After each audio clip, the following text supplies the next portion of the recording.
Bien salut, me voilà aujourd'hui au volant d'une Pontiac Catalina de 1967. Cette voiture est vraiment bluffante. Elle est de 67 et très honnêtement, je doute que ses sensations de conduite étaient vraiment différentes en 67 qu'elles le sont aujourd'hui. C'est bon à ce point-là, quoi. C'est bluffant comme je disais. 67 400 miles d'origine, peinture d'origine avec pas mal de petites retouches ici et là, mais d'un bel aspect malgré tout. Mais ce qui est impressionnant, c'est l'intérieur de la voiture, les compteurs, les instruments, tout est clair, tout fonctionne parfaitement. Et le silence de conduite c'est vraiment impressionnant, quoi. Elle démarre au quart de tour, d'un coup de clé de contact, sans toucher l'accélérateur. Et le moteur est silencieux, il est doux. Il en a sous la patate quand on accélère. Ouais, c'est parent, cette voiture-là est incroyable.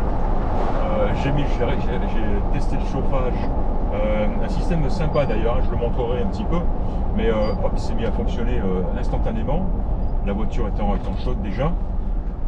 Voilà, vraiment, je suis. On me l'avait dit, tu vas voir cette voiture, tu vas être surpris quand tu vas la conduire, et ça n'a pas raté. Hein. Tiens, là je vais passer dans une route un petit peu bosselée avec pas mal de défauts. Généralement c'est assez révélateur. Je passe toujours ici avec mes voitures, les voitures de mémorial que j'essaye, et voilà, c'est incroyable. Les suspensions, ça vibre pas, ça claque pas, c'est tout. Voilà. Bien, je vais l'amener sur mon spot préféré pour en faire une inspection. Et voilà, et je vous reprends dans quelques secondes.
Eh bien bonjour, voici Serge d'Oregon Classics, je vais vous présenter aujourd'hui cette Pontiac Catalina de 1967. Une inspection que je fais d'ailleurs, je le précise, à la demande d'un client français. Voilà, alors vous avez peut-être vu, vous aurez vu auparavant cette petite introduction, j'en ai faite à son volant pour venir m'installer ici. Voilà, et je le répète, hein, je m'excuse, je me répète, mais voilà, je le dis encore, c'est une voiture fabuleuse. Là, j'ai pris le temps de bien la regarder. J'en ai pris 150, 160 photos, c'est une grosse voiture, et je suis ébahi par l'état de cette voiture. Hein. Donc je le rappelle, hein, c'est une voiture qui n'a que 67 000, ou non même pas 63, 64 000 miles, quelque chose comme ça, hein, on voit ici. Un modèle rare finalement, hein, puisqu'il n'a été produit qu'à 5633 exemplaires. Hein. Voilà, donc elle est émue par un moteur de 400 cubic inch, un big block de 400 cubic inch, une boîte automatique évidemment, direction assistée, freinage assisté, ça va de soi. Voilà, elle est en super état. J'ai pris des photos du dessous aussi, j'étais impressionné, hein. C'est joli, c'est sec, sans avoir été restauré, je le précise, la voiture n'a jamais été restaurée, hein. Mais c'est tellement sain, tellement sec, tellement beau, c'en est vraiment impressionnant. Alors évidemment, cette vieille peinture de 50 et quelques années, hein, 53 ans, elle a ses petits défauts ici et là. Elle est même un peu mate, un peu terne. Elle bénéficierait évidemment, je le dis souvent aussi, mais c'est vrai, d'un bon lustrage professionnel, hein, ça la fait briller un petit peu. Mais voilà, on aperçoit ici une toute petite, un petit coup, une petite bosse ici, 3 fois rien, c'est peut-être la seule, là-bas, je ne l'avais même pas vu d'ailleurs quand j'ai pris mes photos. Un petit renfoncement mais léger. Et puis on voit ici et là quelqu'un a dû s'amuser avec un petit pot de peinture et un pinceau à retoucher certains petits, les petits éclats ici et là. Je vous les montrerai. Tiens, il y en a un ici par exemple, léger. Voilà, il y en a un petit peu.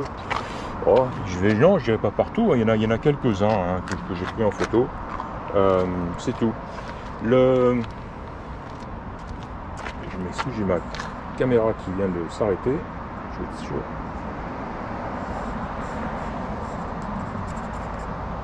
C'est reparti. Voilà, donc des petites retouches effectivement qui ont été faites au pinceau. Ouais, tiens, on en voit ici par exemple, hein, où ça devait être pas très net, et le gars s'amuse un petit peu à mettre un peu de blanc ici. Oh. Tiens, là voilà, j'en ai deux ici.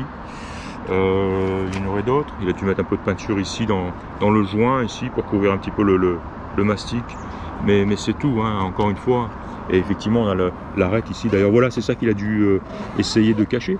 D'ailleurs, c'est de la, on dirait une espèce de colle, je sais pas trop ce que c'est, de mastic ou un peu de peinture, je sais pas. Enfin, voilà, il a dû essayer de. Ça a l'aspect du caoutchouc. Quelqu'un a dû mettre un espèce de cil, un espèce de produit, comment on appelle ça, pour d'étanchéité, quoi. Je sais pas pourquoi. Enfin voilà quoi. Hein. Il court le long de la baguette de la vitre arrière, hein, c'est tout. Voilà, ce genre de petits détails, hein, c'est une voiture, encore une fois, ce genre de voiture, il faut aller chercher les défauts, il faut vraiment aller les chercher. Et si on veut continuer dans ce genre-là, aussi au niveau défaut, peut-être on parlait du joint, par exemple, du joint de coffre, qui de toute évidence est probablement d'origine, hein, donc on le voit, il n'est pas parfait. Ceci dit, il est complet.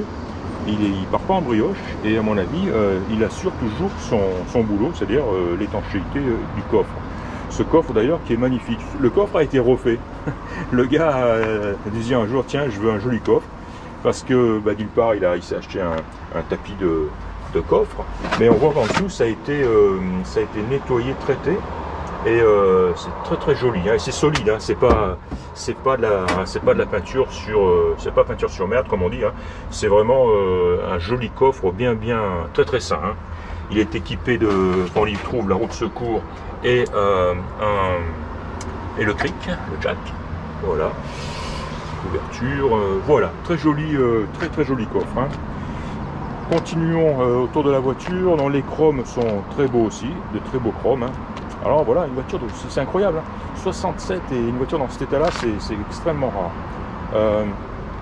Des jolies pneumatiques, les dog dish, hein, les enjoliveurs de petit diamètre, hein, sur les jantes peintes.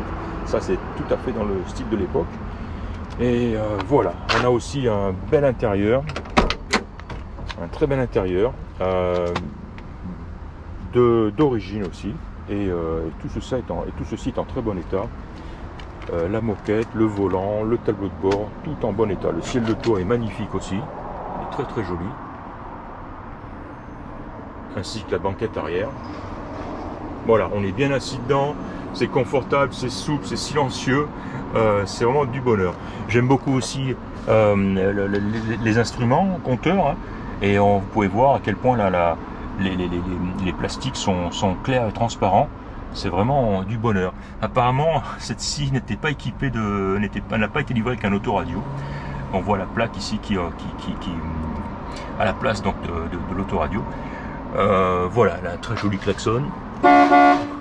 Klaxon américain de ces années-là.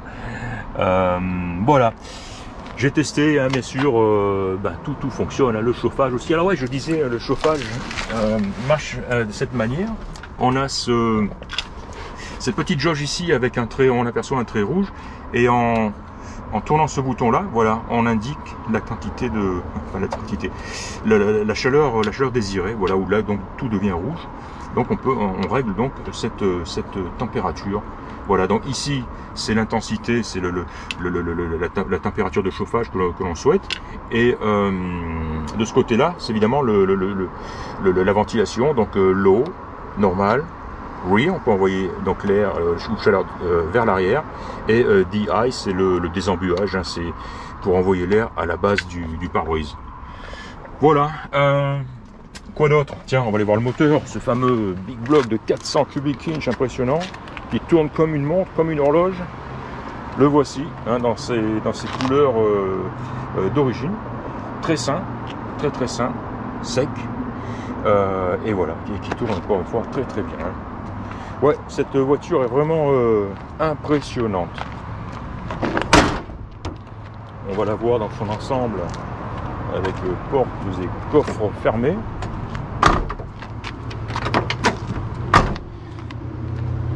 Je vais vous la mettre en marche aussi, tiens. Voilà. Je vais vous la mettre en marche et vous devriez constater à quel point elle démarre bien.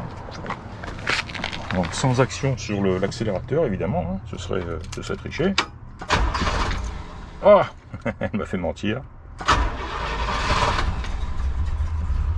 Voilà. Ah, elle va un peu... Elle tourne. Ouais.